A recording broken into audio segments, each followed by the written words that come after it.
বাসানরে দিলটা নরম করে আমার মালিকরে দেখায় দিবা। ইমাম মালিক রহমাতুল্লাহ আলাইহি মদিনা ছেড়ে যাইতে চায় নাই বাবা। হজ ফরজ হওয়ার পর ইমাম মালিক মদিনা ছেড়ে যেতে চায় না। বারবার হাদিস পড়ায় আর বলে, নবীজি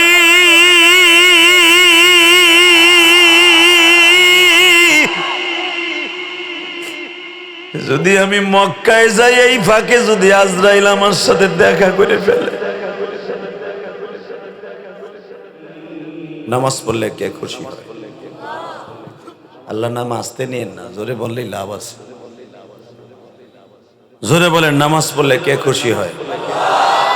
রোজা রাখলে কে খুশি হয়? হজ করলে কে খুশি হয়? যাকাত দিলে কে খুশি হয়? আর একটা কাজ করলে আল্লাহ আল্লাহ রাসূল দুজন খুশি হয়, দুরূদ শরীফ পড়লে। মান সাল্লা আলাইয়া ওয়াহিদান সাল্লাল্লাহু আলাইহি আশারা। একবার বিশ্ব নবীর প্রতি দুরূদ পড়বেন, 10টা নেকি দিয়ে আল্লাহ খুশি করে দিবেন। আরো জোরে, আরো জোরে একবার বলেন তো, সাল্লাল্লাহু সাল্লাল্লাহু সাল্লাল্লাহু। পড়া যাবে না? দৈনিক যদি আপনার জীবনে এই সাল্লাল্লাহু আলাইহি ওয়াসাল্লাম দুরূদটা, ছোট্ট দুরূদ, যত কোয়ালিটির দুরূদ আছে হাদিসে, সবচেয়ে ছোট্ট দুরূদ এটা। এই দুরূদটা যদি আপনার অ্যাকাউন্টে জমা থাকে, আমি আল্লাহকে সাক্ষী রেখে বলি, একদিন ঘুমের মাধ্যমে বিশ্ব মানবতার শান্তির দূত, শাহরে ইসলাম, শরিয়ত প্রণেতা আমার প্রিয় হাবিবের দেখা হয়ে যায়। আর যদি কোনোদিন দেখেই ফেলেন, জান্নাত অজীব হয়ে যায়। আরো জোরে। মন খারাপ, চুপচাপ করে বয়ে রয়েছেন, ও টুঙ্গির ইস্তেমায় মায়ের খেয়েছেন, এর লেগা মায়ের আগে খাওয়া বালা। কথা বলেন না কেন? আল্লাহ যারা আস্তে কথা কেউ বাড়ি ঘর তুমি ছিল। এই মুসলমানের পোলা কথা, এই মাইকের আওয়াজ কমাই দিলি কেন চান্দু? টনবাস বাড়াও, মাস্টার বাড়াও একটু।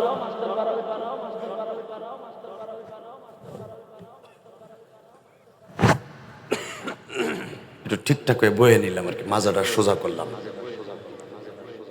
একসাথে বলতে হবে, সর্বময় ক্ষমতার মালিককে। এই হাত রেডি করেন, হাত খালি ওই জিয়ে থুতে থুতে এখন খালি মায়ের 2বার খাইলেন, এবার দেওয়ানের টাইম।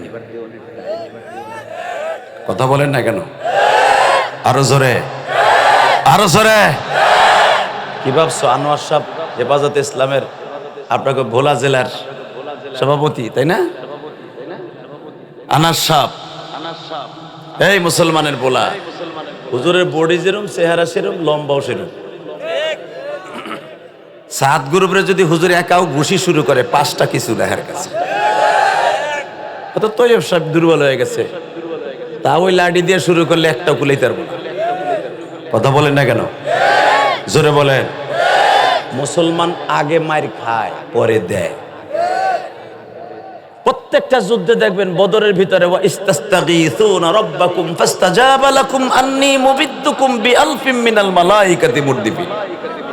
ফেরেশতা কিন্তু আগে আল্লাহ পাঠান নাই, ফেরেশতা যখন পাঠিয়েছে তখন মুসলমান সাহাবী 14 জন হারিয়ে ফেলেছে।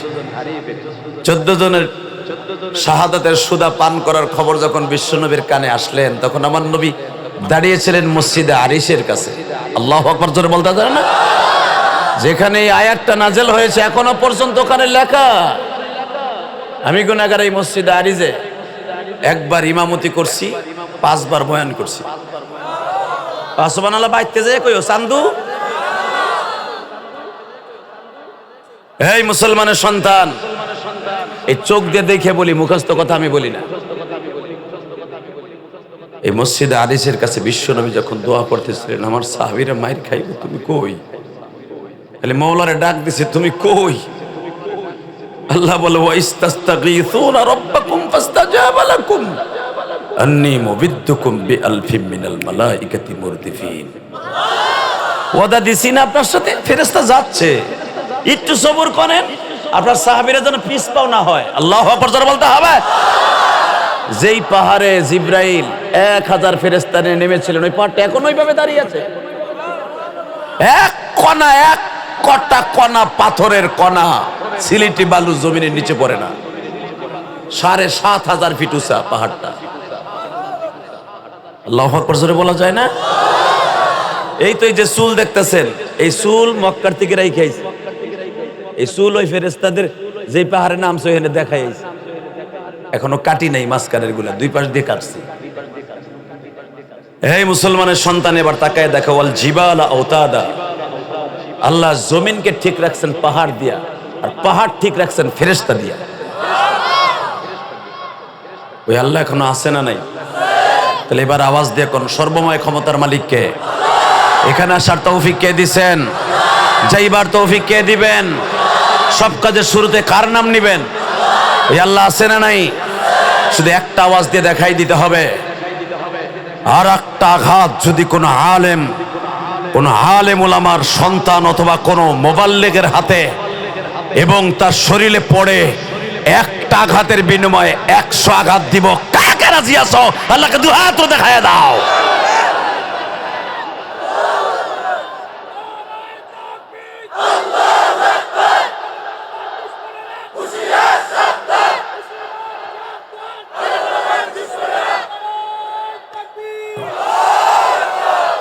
শুধু একটা কথার উত্তর দেন তো, এই জমিনটা কার? হ্যাঁ, এই আল্লাহ আছে না বুড়ো হয়ে গেছে? আছে। জানেন ওনার ক্ষমতা কত? করতে জানবেন আপনি। চিন্তা করেন, বোলা জেলায় থাই, আরামে খাই, মাছ মারি, ফসল ফলাই। উনি মনে বর্তমানে একটু জোর মোর কমিয়ে গেছে। হ্যাঁ না, উনি কি বলে শোনেন ওনার কথা? আমি এক একটা আয়াত তেলাওয়াত করব, গলা ফাটাই আল্লাহু আকবার দিয়ে আমার মালিককে খুশি করবেন। রেডি? তাবারাকাল্লাযী বিয়াদিহিল মুলক ওয়া হুয়া আলা কুল্লি শাইইন কাদির আল্লাযী খালাকাল মাউতা ওয়াল হায়াতা লিয়াবলুয়াকুম আইয়ুকুম আহসানু আমালা ওয়া হুয়াল আজিজুল গফুর আল্লাযী খালাকা সাবআ সামাওয়াতিন তিবাকা মা তারা ফী খালকির রহমান।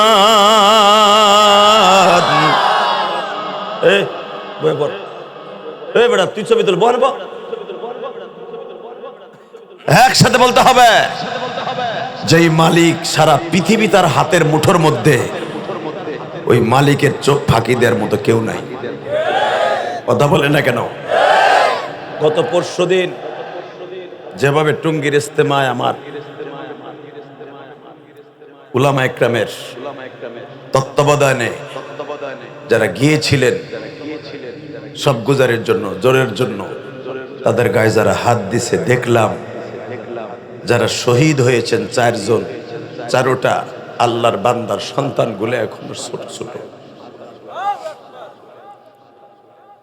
ক্যাডার বাহিনীকে বলবো, সাদের পতত্বদেরকে বলবো, সাদ যদি তার বাবার মতো একজন আলেম হতো, আমার মনে হয় এই খুন খারাপি সে ওখান থেকে বন্ধ করত। এর দ্বারা প্রমাণ করে লিডার যত ক্যাডার হবে, কর্মী তত ক্যাডার হবে। কথা বলতে হবে। যদি আমাদের উলামা ইকরামের তত্ত্বাবধানে যে পরিচালিত যে তাবলীগ জাওয়াত ও তাবলীগের কাজ চলে, যদি আমরা অসভ্য হতাম আর যদি আমরা ক্যাডার হতাম, যারা আমাকে মারে এগো হাত আমাকে ঘুষাইয়া ব্যথা হইছে, হেরা আমাকে কোপ মারতে যে উল্টে তাকে গায়ে লাগছে, আবার তাকে আমরা ওষুধ খাওয়াই। কথা কন নাকি? তাবলীগ তো তারেই বলে। রাসূলকে গালি দিলে বলতো, ভাই তুমি আমার মারতে যে কষ্ট পাইছো নি। কথা কন না কেন? ওরা আমাকে মারছে টুঙ্গির ইস্তেমায়। এই যে কয়েকজনের সাক্ষাৎকার দেখেন নাই ফেসবুকে, জিজ্ঞেস করে আপনি হাতে ব্যথা পাইছেন কেমনে? কয়, পাইছি এমনি এমনি। কেমনে? মোটরসাইকেল চালাইয়া না ঘুষাইয়া? কথা কয় না। আরে তোমারে কইতে কইছেন ওই চান্দুরে জিগাইছে। চান্দু কথা কয় না, বুঝতে আর বাকি নাই। মান সমাতা না যা, চুপ থাকা কি হইছে? আর সুকুত নিসফুর রিজা, আমার কথা বুঝতে বাকি নাই। সে চুপ থাকতেছে, তার মানে সে ঘুষাইছে, অর্ধেক বুঝে লাইছি। কথা কন না কেন? উল্টা পেলে তারাদেরকে আবার আমরা ওষুধ খাওয়াইছি। এর দ্বারা প্রমাণ করে দেয় উলামা ইকরামের তত্ত্বাবধানের দাওয়াত ও তাবলীগের কাজ। উপদেষ্টা মণ্ডলীকে বলবো তাড়াতাড়ি আলেম উলামাদের পক্ষে একটা ডিসিশন দেন। আর যেগুলো ক্যাডারের প্রতত্ত্ব আছে, ক্যাডারদের যাদের বড় বাংলাদেশে পরিচালিত যে ক্যাডারদের নেতা, এই ওসিফ, এটার নাম কি, মুয়াস, ওসামা, এ সমস্ত ক্যাডারদেরকে অতি দ্রুত আইনের আওতায় আনেন। তা না হলে যে আগুন লাগিয়েছে এই দুইবার, এই আগুন থামাবের মতো শক্তি আপনাদের হাতে থাকবে না। এই আগুন নিভাইতে পারবেন না আপনারা। বাংলাদেশে যদি ভোলা জেলায় একটা দাওয়াত ও তাবলীগের উলামা ইকরামের একজনের গায়ে হাত দেয়, পুরা ভোলা জেলায় আগুন লেগে যাবে। রাজি আছো না নাই? কে কে রাজি আছো? আর একবার হাত উঁচা করে দাও, দাও। কি মাঝখানে তাকবীরদের মতো কেউ নাই? এই নিয়ে না মাঠে নামবা, এই আওয়াজ দিয়ে মাঠে নামবা। আমি তো মনে করতেছি হুজুরের সামনে দিয়ে তোমরা পিছনে তো ভাগবা। কই আছো? ওই হেনি আছো? একসাথে বলতে হবে। উলামা ইকরাম সহজে ধরে না, ধরলে ছাড়ে না। ইন্না বাতশা রাব্বিকা লাশাদীদ ইন্নাহু হুয়া ইউবদিউ ওয়া ইউঈদ।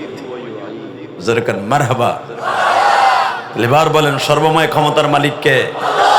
ওই আল্লাহর প্রশংসা বলেন তো দেখি আলহামদুলিল্লাহ, বলেন তো সুবহানাল্লাহ, আল্লাহু আকবার। আল্লাহ কবুল করেন। আপনাদের ভোলা জেলার ঐতিহ্যবাহী চরপেশন থানাধীন দারুল উলুম মাদ্রাসার আজকের মাহফিলের পঞ্চম বার্ষিকী ওয়াজ ও দোয়ার মাহফিলের সম্মানিত সভাপতি, হাজারো আলেমের উস্তাদ, আজকের মাহফিলে যিনি সভাপতি হযরতুল আল্লামা মাওলানা ইয়াসিন আহমেদ সাহেব মাদ্রাসুল আলিয়া, সাবেক হেড মুহাদ্দিস চরপেশন কারামতিয়া কামিল মাদ্রাসা, বারাকাল্লাহু ফি হায়াতি। আলহামদুলিল্লাহ বলেন। আজকের মাহফিলের আমন্ত্রিত উলামা ইকরাম, অর্থাৎ যেই দুইজনের নাম আমি নিব, আজকের মাহফিলের প্রধান তারাই, আমি না, আর ফারুক হিসাবেও না। আজকের মাহফিলের মধ্যমণি, আপনাদের চমক, এই ভোলা জেলার গৌরব। আপনারা তাদেরকে চিনেন না, আমরা চিনি। হেফাজতে ইসলাম বাংলাদেশের এই ভোলা জেলা শাখার সম্মানিত সভাপতি হযরতুল আল্লামা হযরত মাওলানা আধ্যাত্মিক রাহবার আনাস সাহেব দামাত বরকাতুল আলী, আল্লাহ হুজুরকে কবুল করেন, হায়াতের মধ্যে বরকত দান করেন। আল্লাহ হুজুরকে ইজ্জতের সাথে এই দায়িত্ব পালন করার তৌফিক দান করেন। মৃত্যুর আগ পর্যন্ত ইমানের পরে অটল থেকে ন্যায় বিচারে ন্যায় নিষ্ঠার সাথে ইসলামের কাজ করার তৌফিক দান করেন। আজকের মাহফিলের হেফাজতে ইসলাম বাংলাদেশের সম্মানিত সহ সভাপতি, জেলা সেক্রেটারি, আপনাদের অত্যন্ত প্রিয় মানুষ, হাজারো আলেমের উস্তাদ, শাইখুল উলামা, শাইখুল হাদিস আলহাজ হযরত মাওলানা তৈয়বুর রহমান কাসিমি, বারাকাল্লাহু ফি হায়াতি ওয়া ইজ্জতি ওয়া জালালি, জোরকার মারহাবা। আজকের মাহফিলে যিনি আমার আগে ওয়াজ করেছেন, ও সব জায়গায় প্রধান বক্তা থাকেন। হয়তো আমি মুরব্বীর কারণে, তার বয়সও বড়, বক্তৃতার জগতে একটু একটু উপরে আছি, এদিক দিয়ে হয়তো দ্বিতীয় বক্তা দিয়েছে, সব জায়গায় প্রধান বক্তা থাকে। হযরতুল আল্লামা মাওলানা রাকিবুল ইসলাম ফারুকী, যারে পরিচয় করায় দেওয়ার দরকার নাই, যার নসিব হয়েছে বাংলাদেশের হাজারো আলেমের উস্তাদ, লক্ষ লক্ষ আলেমের নয়নমণি ছিলেন, জান্নাতের আলা মাকামে যার রূহ এখন আছে আমাদের ধারণা। বাংলাদেশে রাজপথের রাহবার ছিলেন, লড়াকু সৈনিক ছিলেন। মৃত্যুর আগ পর্যন্ত কোন ফেসিস্টের সামনে, জালিমের সামনে কারাগারে থেকেও ন্যায় নিষ্ঠার সাথে জোরালো বক্তব্য দিয়ে গেছে ইসলামের জন্য। সেই জুনায়েদ বাবুনগরীর একনিষ্ঠ খাদেম হযরত আল্লামা মাওলানা ফারুক রকিবুল ইসলাম ফারুকি, যেরকম মারহাবা। আজকের মাহফিলে আর একজন পরিচালনায় যিনি আছেন, মুফতি ফয়জুল্লাহ সাহেব সহ অনেক উলামা একরাম, আরজ গোজার মাহাদি হোসেন, মাহাদি হাসান সহ অনেক উলামা একরাম আমার স্টেজের সামনে পিছনে মাটিতে বসে আছেন, যাদের ছাত্র হওয়ার উপযুক্ত আমি না, ছাত্র হতে পারলে ধন্য হতাম। আমি সকলকে উদাত্ত আহ্বান জানাবো, যারা দাঁড়ায় আছেন যদি বসে পড়তেন না জানি কত সুন্দর হইতো প্যান্ডেলটা। এ দেখো মগা পিছনে ব্যাক করছে, ভাবছে মারে হান বোঝে সব খুলে মুলে বহাইব। আল্লাহ, যারা আমার মাইকের আওয়াজ শুনতেছে আর দোকানে বইবে বাদাম খাচ্ছে আর মার্কেটিং করতেছে, গোবানিঘর তুমি চিনো, কি দোয়া করবো? আরে বাইতে যাওয়ার আগে লুল্লা বানাই দিও, কি দোয়া করবো? আল্লাহ ও বিবির কাছে বইলে আইছে, ওয়াজ শুনে আসি 150 টাকা দাও তো। বউ দিছে ওরে ঠিকই, ও বউরে থুইয়া বাদাম খাইতেছে একা একা। কথা কর না কেন? ছেলে মেয়ের হক নষ্ট করে ওয়াজ শোনার কথা বইলে আইয়া দোকানে করতেছে। আল্লাহ, তোমার কাছে নালিশ দিলাম, আরে কানা দুইটা ফেরেশতা দিয়ে ধাক্কাইতে ধাক্কাইতে মাহফিলের ভিতরে না ফেলাও। জোরে কানা আমিন, আরো জোরে কানা আমিন। আরো যদি নাই আসে, মিথ্যা কথা কইয়া ওয়াজের নাম দিয়া দোকানে করতেছে, আল্লাহ গো বিচার তোমার কাছে। ও যখন বাইতে যাইব বৌরাতের ঠোর না যেন কায়দা মতো খায় আজকে খেতার মধ্যে। বৌজনের আচ্ছা মতো কেন কেন যে মগা ওয়াজের ভিতর তুই কই আসছিলি, ক কথা ঠিক না? ঠিক জোরে কানা আমিন, আরো জোরে। এবার কর, যতদিন বাঁচবো কার গান গাইব? আল্লাহ নাম আসতে বলতে না করছি, কিন্তু আমি জানি ভোলার এই জমিনটা চরমনে আল্লাহর কুতুবের আবাদ করা জমিন। এই ভোলার এই জমিন আমার শায়েখ, আপনাদের এলাকারই ভোলারই সন্তান, হযরত আল্লাহর জমিন। আলহামদুলিল্লাহ বলেন। হযরত আল্লাহ বলছি, চিনছেন কি চেনেন না আমি জানি না, আমরা এলাকায় বাড়ি, বুরহানুদ্দিন বাড়ি মনে হয় হুজুরের, লালমোহন পাড়া বলেন। হ্যাঁ, আব্দুল মতিন বিন হোসাইন চিনেন না? একজন আধ্যাত্মিক রাহাবার মেয়ে। এই বেড়ে এ বেড়ে এ বহনে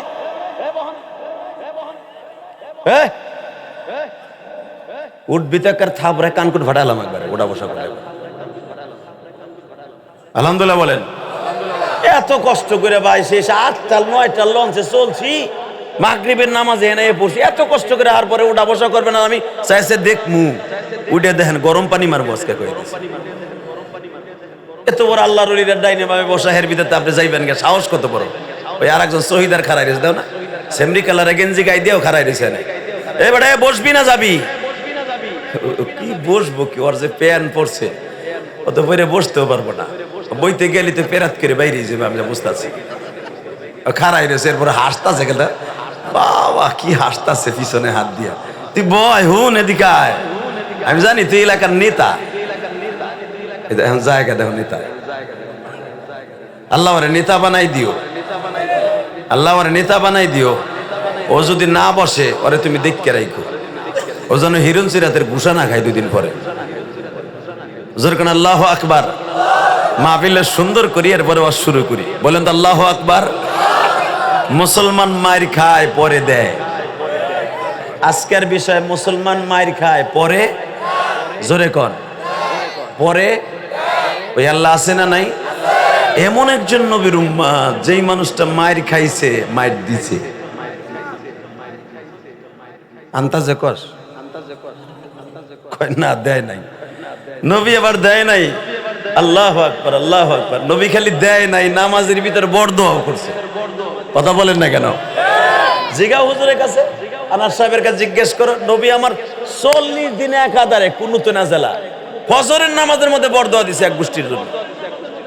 আল্লাহুম্মা শাত্তিস শামলাহুম, আল্লাহুম্মা মাসসিক জামাহুম, আল্লাহুম্মা দাম্মির দিয়ারাহুম। আল্লাহু আকবার জোরে বলতে পারো না? আল্লাহ ওকে দাও না শেষ করে, ওকে জামাতটা ধ্বংস করে দাও যারা আমার অন্তরে কষ্ট দিছে। আমার মন বলে এই সমস্ত শাইখুল হাদিসরা যে তাহাজ্জুদের ভিতরে একবার বড় দোয়া দিয়েই দেয়, সাহায্য চাও। আপনার মোড়লগিরি আর থাকবে না। কথা বলেন না কেন? যে আলেমুল আমার গায়ে হাত দিছেন, কেউ নামাজ পড়রত অবস্থায় ছিল, কেউ ঘুমরত অবস্থায় ছিল, মাজলুমদের গায়ে জুলুম করেছেন। বিচার টুডু টুমুরু এই বাংলাদেশই হবে ইনশাল্লাহ। বলেন, মুসলমান সারা জীবন মাজলুম থাকে, জালেমের হাতে অত্যাচারিত হয়, লাস্টে আল্লাহর বিচার হয়, হয় না?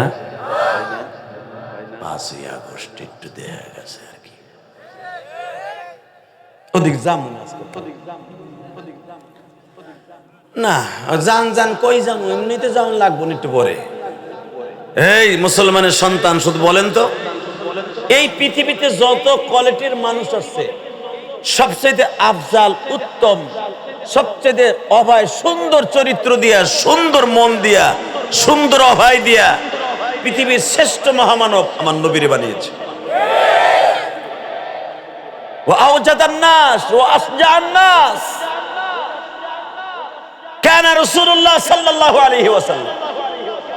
আমার নবী এত সুন্দর মানুষ ছিলেন, এত সুন্দর মানুষ ছিলেন, আমার নবী এত সুন্দর অভয়ওয়ালা ছিলেন, পৃথিবীতে কেউ যদি একবার দেখতো সে পাগল হয়ে যেত।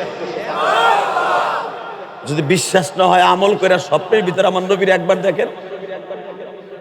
ইমাম মালিক রহমাতুল্লাহ আলাইহি আমার নবীকে 100 বার স্বপ্ন দেখছে।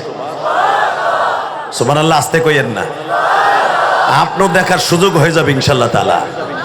ইমাম মালিক রহমাতুল্লাহ আলাইহি জীবনে কোনোদিন কেন মদিনা ছেড়ে যায় নাই। হজের মৌসুমে মাত্র 5 দিনের জন্য গেছিলেন আল্লাহর কুতুব। ইমাম মালিক রহমাতুল্লাহ জীবনে কোনোদিন জুতা পায়ে দেন। ইমাম মালিক রহমাতুল্লাহ যেই বাড়িতে থাকতেন, আপনারা জানেন আমি গুনাহগার, এতদিন পাই নাই, এই বছর পাইছি আলহামদুলিল্লাহ। বলেন না, এখনো পর্যন্ত ইমাম মালিক রহমাতুল্লাহ সাগরেতে সে বংশধর এখনো মদিনায় আছে। আল্লাহর কুতুব যেখানে 10 দিতেন, ওখানে এখনো 10 দেওয়া হয়। এখনো মদিনা ভার্সিটির শায়েখরা, বড় বড় শায়েখরা প্রতিদিন 10 দেয় মসজিদের নববীতে। আমি আশ্চর্য হয়ে গেলাম, দর্শে বসলাম, ওই জায়গাটা নূরই আলাদা। বাসানরে দিলটা নরম করে আমার মালিকরে দেখায় দিবা। ইমাম মালিক রহমাতুল্লাহ আলাইহি মদিনা ছেড়ে যাইতে চায় নাই বাবা। হজ ফরজ হওয়ার পর ইমাম মালিক মদিনা ছেড়ে যেতে চায় না। বারবার হাদিস পড়ায় আর বলে, নবীজি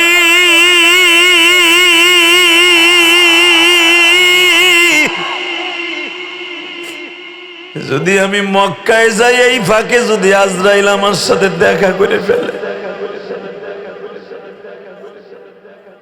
মক্কা মদিনার নিয়ম আছে, মদিনায় মারা গেলে তাকে মদিনায় জান্নাতুল বাকি কবরস্থানে দাফন করে। মক্কায় মারা গেলে জান্নাতুল মুআল্লা কবরস্থানে দেখা দাফন করে। নবী আমি চাইতেছিলাম আমি মদিনায় ঘুমাবো,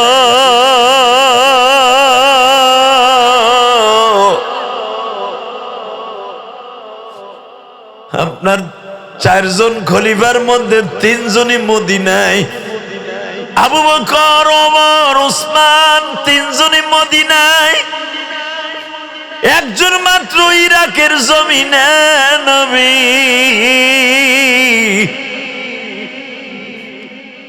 আমি আপনার সঙ্গে যাও, আমি আপনার সঙ্গে আরাফার মাঠে হিসাব নিকাশের মাঠে যাও। ইমাম মালিক রহমাতুল্লাহ জীবনে কোনোদিন জুতা পায়ে দেয় নাই মদিনায়।